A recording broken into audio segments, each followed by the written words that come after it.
Frederick Douglass once famously said, "It is easier to build strong children than to repair broken men." You might ask why children? I ask you why not. People often talk about how they wish they could go back in time, and as much as I nod around them to show that I agree, I do not. I do not wish to go back in time because what innocence I had was stripped of me.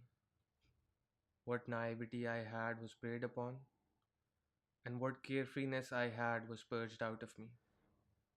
I was broken as a child. My father isn't that open to change. He's content pulling off the same routine over and over again every day.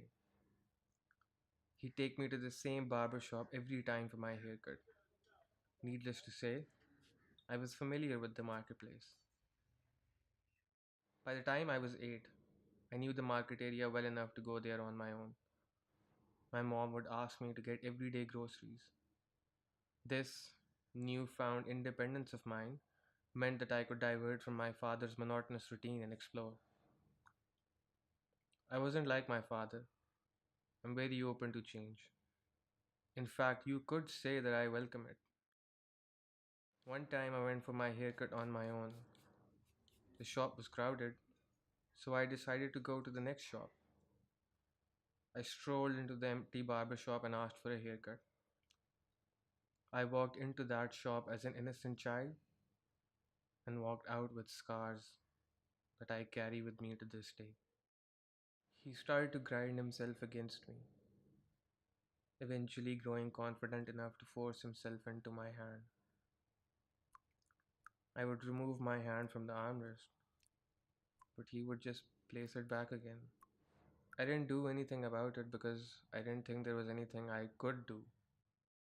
We belonged to a village in Sindh.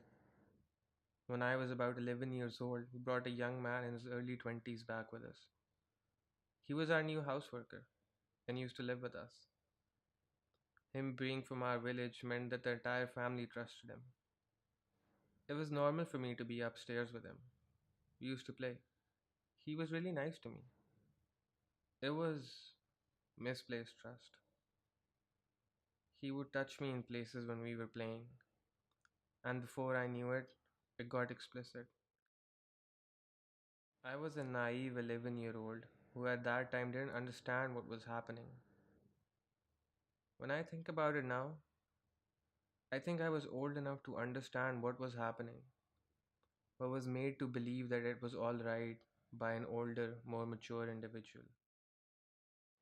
Harassment and abuse are words even our adults don't use. So, how would a child know what to do in those circumstances? All of this because we as a society are failing at having a conversation. Parents can't talk to their children about issues like abuse and harassment because we ourselves lack the basic awareness to understand them. We never leave a door open to our children for having a conversation because we assume that it's inappropriate. We weaken our children and leave them vulnerable to sexual predators because of our failures as parents, educators, and most importantly, as responsible citizens.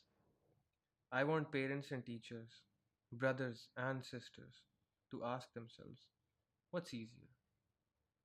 Building a strong and aware child so they know the dangers of sexual predators and how to deal with them? Or trying to repair me and countless others like me who have had everything good about their childhood snatched away from them?